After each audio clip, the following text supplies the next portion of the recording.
Namaskar. A warm welcome to World News, an Indian perspective on All India Radio. This is Saira Mujtaba, and with me is R.S. Raghu, bringing glimpses of the major developments of the day from across the globe.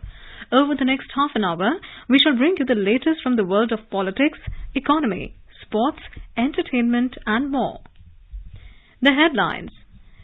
Emergency declared across Sri Lanka and curfew imposed in the western province with immediate effect. Prime Minister Narendra Modi to participate in the first I2U2 India, Israel, UAE, USA leaders virtual summit on Thursday. Defence Ministry of India sets target of 1,75,000 crore rupees of defence production by 2025. Government of India to administer COVID booster doses free of cost to citizens above 18 years from 15th July till the next 75 days. Indian scientists develop novel mechanism to inactivate SARS-CoV-2. Mehuli Ghosh and Shahutushar Mane bag India's second gold medal in 10 meters air rifle mixed team final in ISSF World Cup at Shangwan. And India moves to third spot in men's ICC ODI team rankings after a thumping win against England in the first game at Oval.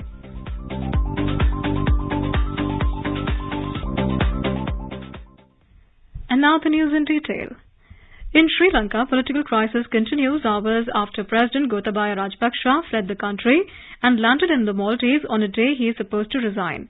Prime Minister Ranil Wickremesinghe took over as acting president and declared a state of emergency. However, protests intensified even after imposition of emergency, with the demonstrators defiant amid tear gas shells fired by the security forces. The protesters even stormed the Prime Minister's residence, demanding his resignation. The unit of India's biggest oil firm, Lanka IOC, has asked all its 216 petrol pumps in Sri Lanka to maintain a separate fuel stockpile for supply to ambulances in the crisis-hit island nation. The company, which is a subsidiary of state-owned Indian Oil Corporation or IOC, is operating all its petrol pumps normally and is provisioning to meet the increased rush. Lanka IOC Managing Director Manoj Gupta told this to a news agency. Sri Lanka's Defence Chief General Shavindra Silva said the armed forces and the police would respect the constitution and ask the protesters to maintain calm.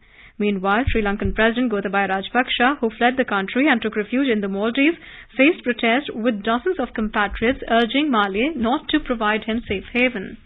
According to news agencies, Sri Lankan President Rajapaksa, who left for the Maldives earlier this morning, is to leave for Singapore later. The crisis in Sri Lanka is said to have begun due to multiple compounding factors like external debt, a nationwide policy to shift to organic or biological farming, tax cuts, Easter bombings in 2019, and the impact of the COVID-19 pandemic. India has been helping Sri Lanka through humanitarian assistance worth over $3.5 billion by providing food, medicines and fuel through several lines of credit. Prime Minister Narendra Modi will participate in the first I2U2 India, Israel, UAE, USA leaders virtual summit on Thursday. Prime Minister of Israel Yair Lapid, President of the UAE Mohammed bin Zayed Al Nahyan and US President Joseph Biden will also attend the summit. We spoke to former diplomat Ashok Sajjanhar on the significance and agenda of the summit.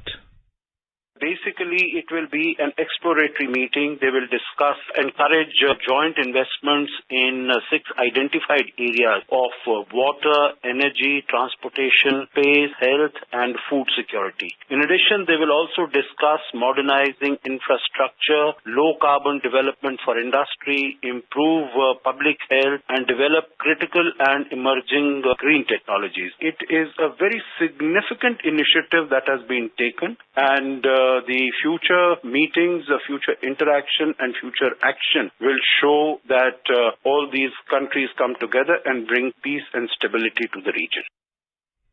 Our correspondent reports that the leaders will discuss the possible joint projects within the framework of I2U2 as well as the other common areas of mutual interest to strengthen economic partnership in trade and investment.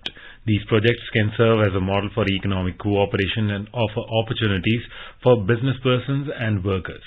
The I2U2 grouping was conceptualized during the meeting of foreign ministers of the 4 countries held on the 18th of October last year. Each country also has Sherpa-level interactions regularly to discuss the possible areas of cooperation. In today's Hotspot section, we bring you a discussion on gearing up for the first I2U2 virtual summit. In conversation are Arun Arun Kumar Singh, former diplomat, and Manas Pratim Bhuyan, journalist.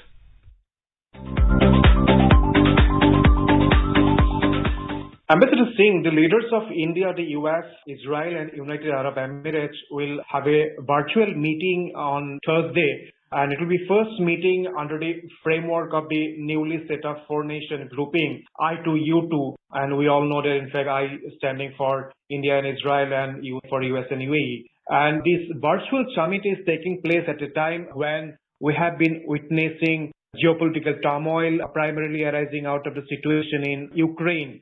So how do you see this grouping and its leaders holding a virtual summit in the midst of geopolitical flux in the region?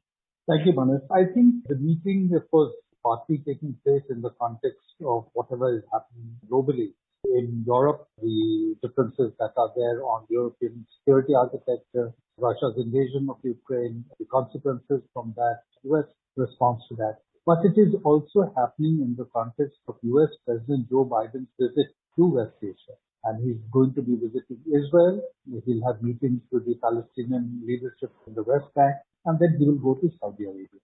This is the first visit he's doing to the region after becoming president. So as part of their own global role, they have also tried to structure partnerships in different parts of the world. And as you know, in the context of the Indo-Pacific, one of the important partnerships that the US has emphasized is the Quad of India, US, Australia, and Japan. And that the partnership has been given a lot of importance and emphasis. It has already met in Joe Biden's presidency 4 times at the summit level, couple of times virtually and twice in-person meetings, including the meeting that took place this year where the two leaders have met and issued a joint statement. So one other arrangement where the US has looked at India as an important partner is in the context of West Asia. And it was in October last year that the first meeting involving the foreign ministers of the 4 countries had taken place, where the UAE foreign minister and the US foreign minister were in Washington. And of course, the Indian foreign minister was visiting Israel at that time, and they had the meeting virtually and decided to set up this arrangement and try to advance cooperation in the framework of this arrangement. So the fact that the US president, when he is visiting Israel, has specifically taken the steps to convene this summit is a signal that they attach importance to this arrangement in the context of building partnerships in West Asia. They attach importance to a partnership with India, not just bilaterally, not just in the Indo-Pacific, but also in the context of West Asia. And US leaders have articulated that several times that broadly they see India as a net security provider in the Indian Ocean region, welcome the rise of India. They would like India to get more involved in terms of contributing to peace, security, and development in this part. Ambassador Singh, in fact, you must have seen the statement issued by the Ministry of External Affairs yesterday, saying that the leaders will primarily focus on joint economic projects to bolster trade and economic ties. And they have also mentioned a number of specific areas like health, energy, transportation, space, and food security as areas of possible cooperation among the members of the grouping. How do you see this basic framework of the grouping in which they have identified the economic agenda and the trade agenda as the key priority areas for initial cooperation? The idea of this grouping came forward, and aside from the bilateral relationship that each one has with each other, the idea that we do more together for the benefit of other countries in the region, then this grouping would get a wider acceptance and it would further enhance the relationship that each of the countries have. And also we must acknowledge that this grouping has become possible only because in 2020, the UAE moved ahead to establish diplomatic relations with Israel. Because till then, the UAE did not have diplomatic relations with Israel because of the differences related to the Palestine issue. So that has enabled some forward. The decision of the leadership in all the countries was that in the initial stage, if they could focus on economic projects and thereby are able to contribute to the benefit of other countries and people in the region, then the acceptance of the grouping would be enhanced. And that's why they've decided to focus on areas that are of great value. Water. There's a tremendous shortage of water in West Asia. Of course, other countries also, but in West Asia, energy is becoming a major issue, including in the context of what's happening between Russia and Ukraine. Global energy prices have shot up. So how do you enhance energy security for different countries? Building new transportation linkages. Again, there's a lot of focus today on space because, a lot of people have pointed out that in the coming years, competition in space will in many ways define the power equations among countries. Space has become an important vehicle for providing connectivity, an important area of gaining intelligence, for cybersecurity. So space is going to play an even greater role in terms of the economy, technology development, and security of countries in various regions. So cooperation in space, and this is again an area where India has a lot of strength. Cooperation in healthcare, and again, because of the pandemic that we are all facing in the last several years, the healthcare has come under a lot of focus, and food security, because again, we are witnessing in the context of what's happening in Europe today, that globally there's shortage of food, prices are rising, there is a sense that large number of people may come under starvation, poverty levels could go up all over the world. So these are very, very important areas. And if the four countries together are able to enhance partnership in these areas and contribute to the benefit of other countries in the region and the people of the region, I think the acceptance of the grouping and what it has to offer will be enhanced.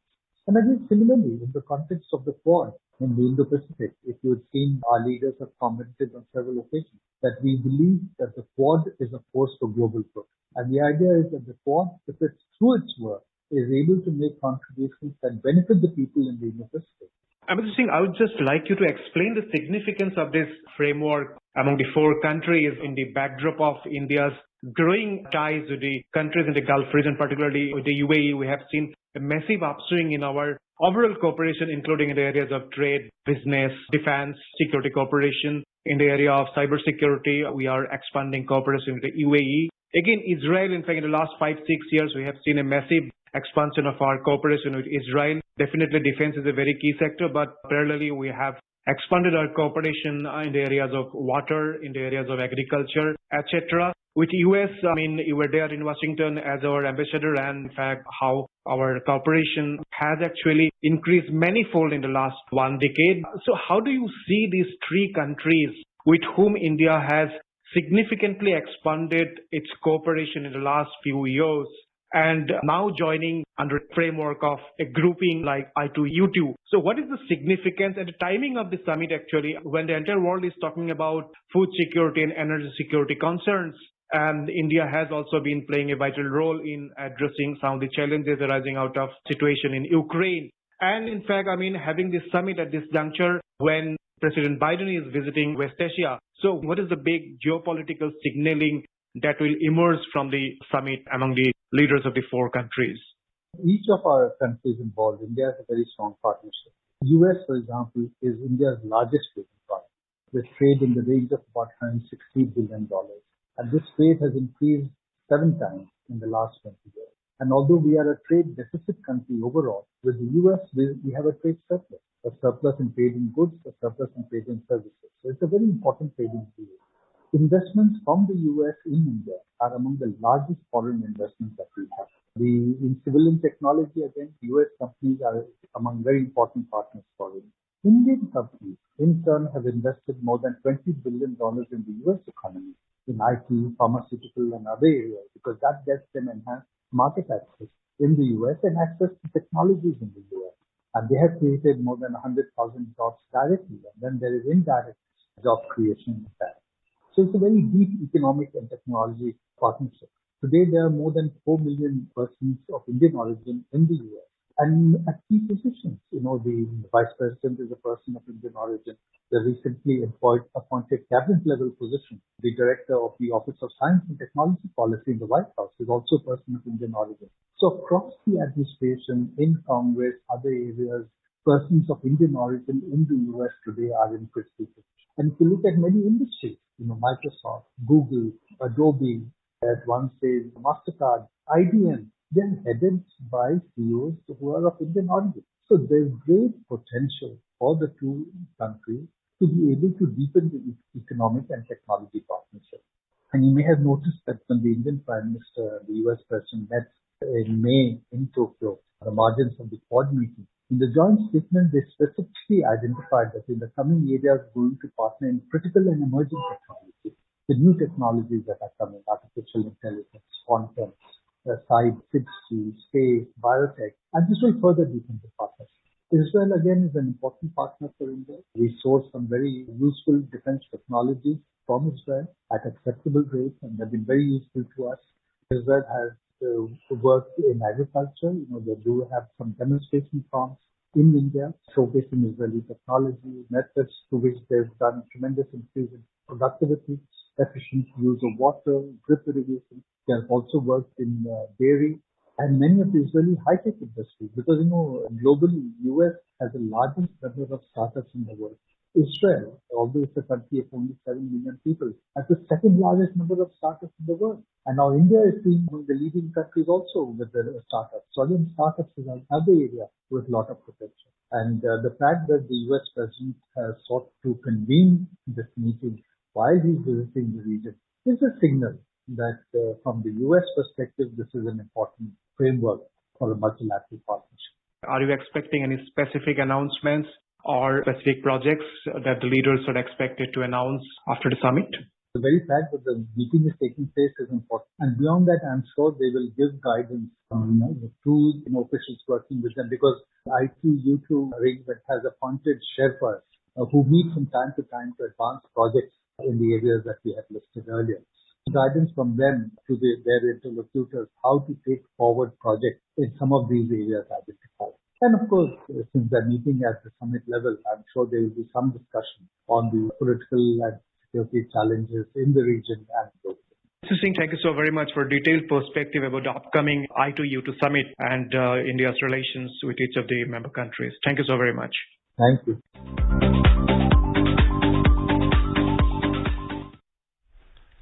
This is All India Radio giving you the news. For quick news updates round the clock, follow us on our Twitter handle at AIR News Alerts.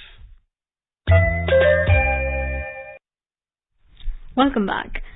India's Defence Minister Rajnath Singh has said that his ministry has set a target of 1,75,000 crore rupees of defence production by 2025, which includes export of 35,000 crore rupees. He expressed confidence that the Defence Public Sector Undertakings, or DPSUs, will play a major role in achieving this goal with the contribution of 70 to 80%.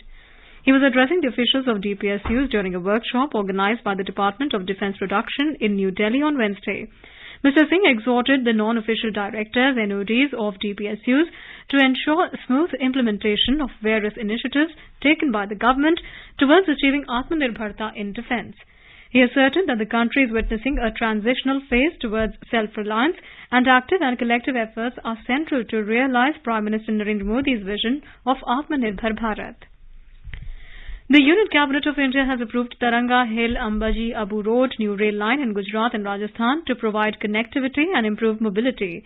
Briefing media in New Delhi, Information and Broadcasting Minister Anurag Singh Thakur said the estimated cost of this project is over 2,798 crore rupees and will be completed by 2026-27. He said the total length of the new rail line will be over 116 kilometers. The minister said there will be employment for about 40 lakh man-days during the construction. He said the rail line will increase connectivity to Ambaji Shaktipeeth and Ajitnath Jain Temple. Mr. Thakur said India is celebrating 75 years of independence, and on the occasion of Azadi Ka Amrit Kal from 15 July 2022 till the next 75 days, citizens above 18 years of age will be given booster doses free of cost.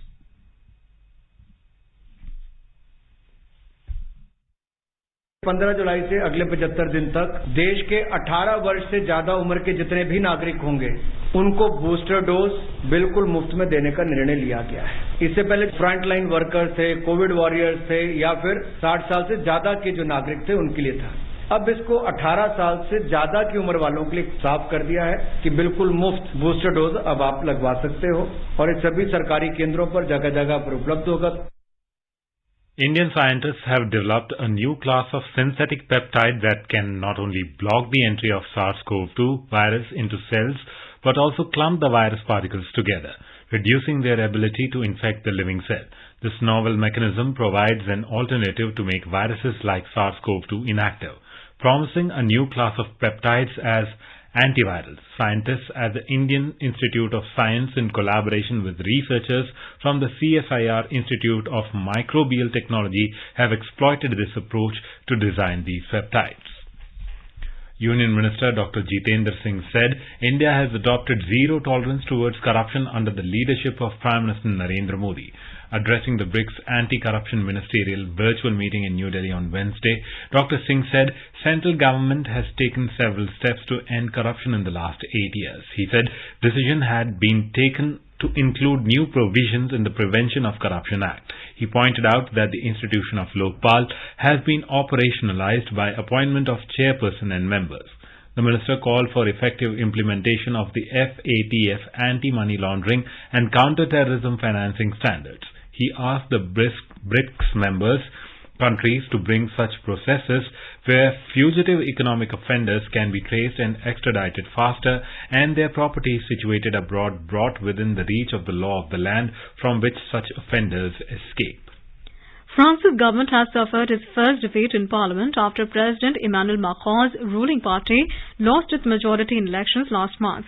The National Assembly rejected a proposal on Tuesday night to give the government powers to demand travellers show proof of vaccination or a negative COVID-19 test when entering France. The defeat by 219 votes to 195 saw all the major opposition parties, that is the far-right National Rally, RN, the hard-left, LFI, and right-wing Republicans, LR, unite against the minority government. Officials from Russia and Ukraine met United Nations and Turkish officials on Wednesday in a bid to break a month-long impasse over grain exports that has seen food prices soar and millions face hunger. The high-stakes meeting in Istanbul came with Russia's military operation of Ukraine showing no signs of abating and the sides locked in a furious long-range shooting battle that is destroying towns and leaving people with nothing. Ukraine is a vital exporter of wheat and grains such as barley and maize. It has also supplied nearly half of all the sunflower oil traded on global markets. The two sides say they have made progress but are sticking to firm demands that could collapse the talks.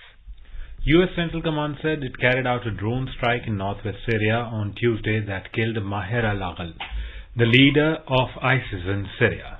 Pentagon Central Command spokesman Lieutenant Colonel Dave Eastman said Maher al-Aghal was killed while riding a motorcycle near Jindaris in Syria and one of his top aides was seriously injured. The Syrian Observatory for Human Rights confirmed that Aghal was killed in a drone strike. Japanese bid their final goodbye to former Prime Minister Shinzo Abe as his funeral was held on Tuesday at a temple days after his assassination. About 1,000 people, including Prime Minister Fumio Kishida, governing party leaders and foreign officials, attended the funeral at the temple. Abe, the country's longest-serving Prime Minister, remained influential even after stepping down 2 years ago for health reasons. Twitter has sued Elon Musk for violating $44 billion deal to buy the social media platform. In its petition, the company asked a Delaware court in U.S. to order Musk to complete the merger at the agreed $54.2 per Twitter share. The suit urges the court to order the billionaire to complete his deal, arguing that no financial damages could repair the damage he has caused. On to sports now. In shooting, the duo of Mehuli Ghosh and Shahutushar Mane on Wednesday bagged India's second gold medal in the 10 meters air rifle mixed team final at the International Shooting Sport Federation World Cup at Changwon in South Korea. Mehuli and Tushar outsmarted the Hungarian pair of Edza Mezarov and Istvan Pen 17-13 in an evenly poised matchup. The Indian pair of Pallak and Shiva Narwal bagged bronze on Wednesday in the 10 meters air pistol mixed event after clinching the third place playoff. Earlier, India's Arjun Babuta had won his first gold medal in men's air rifle on Monday. Following massive win over England in the opening one-day international at Oval on Tuesday, India has gone ahead of our rival Pakistan in the ICC ODI team rankings. India moved to third place in the points table with 108 points, leaving Pakistan behind at fourth place with 106 points.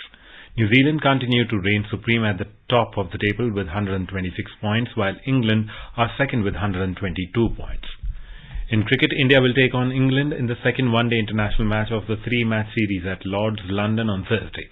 The match will begin at 5:30 p.m. Indian time.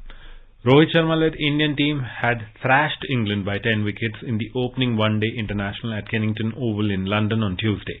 The visitors will be eager for series win, while the hosts would be aiming to come back. Indian team has already won the 3-match T20 series against England by 2-1. And now let's take a look at the major developments around the world as reported in the foreign press. First, we have a look at the press reports on China. ET writes, India has intensified fighter operations in Ladakh with frontline jets carrying out increased sorties including night operations as the Chinese Air Force has embarked on an aggressive defense exercise across the border in Tibet. Outlook writes, External Affairs Minister S. Jaishankar on Tuesday took a strong position on the Sino-India border row and asserted any unilateral attempts to change the line of actual control will not be countenanced by India and insisted that the ongoing problem was a fallout of the neighbor occupying strategic areas in 1962. Japan Today writes, China has warned the government of Japanese Prime Minister Fumio Kishida about amendment of the country's pacifist constitution. A day after his ruling, Liberal Democratic Party won a sweeping victory in the House of Councillors election. AFP writes, U.S. Secretary of State Antony Blinken called on China to comply with the 216 arbitration ruling that invalidated Beijing's vast territorial claims in the South China Sea and warned that Washington is obligated to defend treaty ally Philippines if its forces, vessels or aircraft come under attack in the disputed waters. Now let's have a look at the press reports on Nepal. The Kathmandu Post report says Prime Minister Sher Bahadur Deuba is completing 1 year into office on July 13. The Kathmandu Post writes that Nepal's inflation reached a 70-month high in June and there are signs that it will breach the double-digit mark by the end of the fiscal year ending mid-July.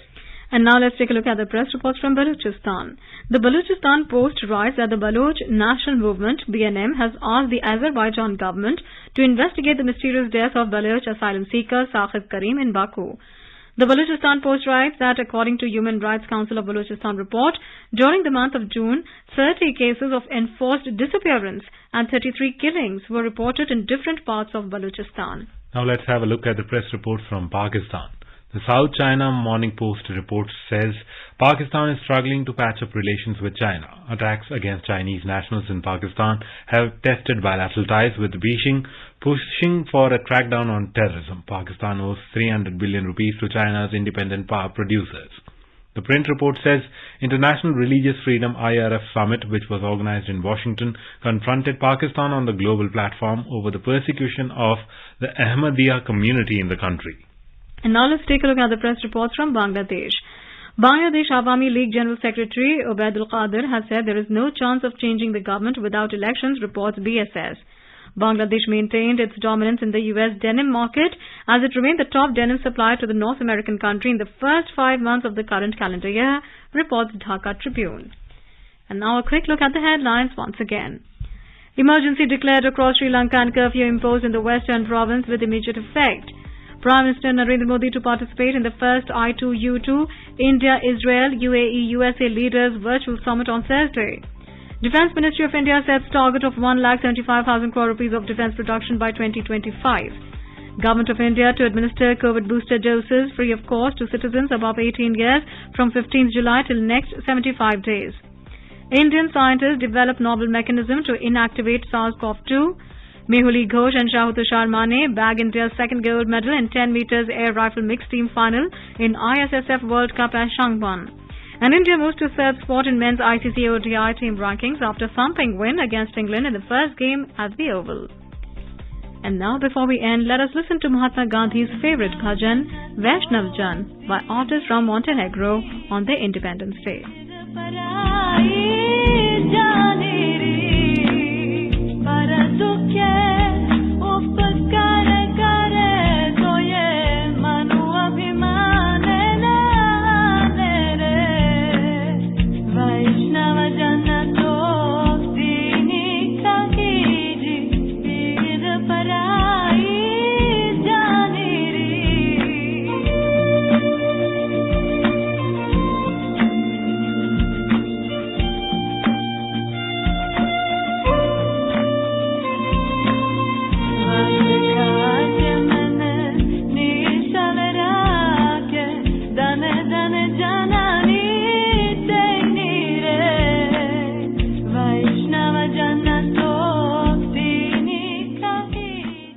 bulletin. We'll be back at the same time tomorrow with the next edition of World News.